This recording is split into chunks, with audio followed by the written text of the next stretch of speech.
अस्सलाम वालेकुम फ्रेंड्स, मैं हूं एहतशाम उल हक और आप देख रहे हैं एहतशाम हमारा यूट्यूब चैनल। फ्रेंड्स, आज आपको मैं बताऊंगा आप अपने पिक्सल ऐप के लिए या फिर किसी और ऐप के लिए आप मेहर नस्तालिक फ़ॉन्ट उर्दू फ़ॉन्ट बहुत ही अच्छी फ़ॉन्ट है, इसे कैसे डाउनलोड कर सकते हैं। देखिए दोस्तों, मैंने इसे डाउनलोड करके पहले से अपने पास रखा है, बस मैं आपको एक दफ़ा दिखाना चाहूँगा। बहुत ही अच्छी और कमाल की फ़ॉन्ट है, इसे आप भी अपने डाउनलोड कर सकते हैं। देखिए दोस्तों, मैंने ये यहाँ पर मैंने कुछ टाइप किया है और मैं इसके फ़ॉन्ट चेंज करके आपको दिखाने वाला हूँ। बहुत ही अच्छी कमाल की फ़ॉन्ट है, ये मेहर नस्तालिक फ़ॉन्ट है, उर्दू फ़ॉन्ट। और आप इसे भी डाउनलोड कर सकते हैं, अपने पास भी डाउनलोड कर सकते हैं। बहुत ही जल्द मैं आपको बताने वाला हूँ इसका तरीका।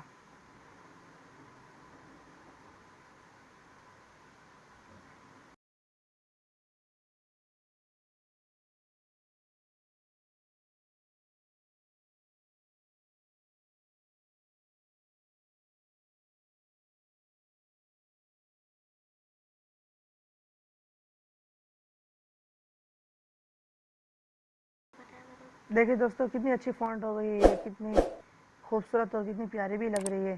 चलो मैं आपको बताता हूँ इसका तरीका। सिंपली है दोस्तों, आपने अपने ब्राउज़र में आ जाना है और यहाँ आकर ऊपर आपने सर्च करना है मेहर नस्तालिक फ़ॉन्ट। देखिए दोस्तों, अब आप अपने ब्राउज़र में आ चुके हैं और ये आपको दूसरे नंबर पर ऑप्शन मिला है, इसे जो ऑन कर लेंगे, थोड़ा सा नीचे जाएंगे और नीचे ये डाउनलोड फ़ॉन्ट का आपको आइकन नज़र आ जाएगा और यहाँ से आप डाउनलोड कर सकते हैं।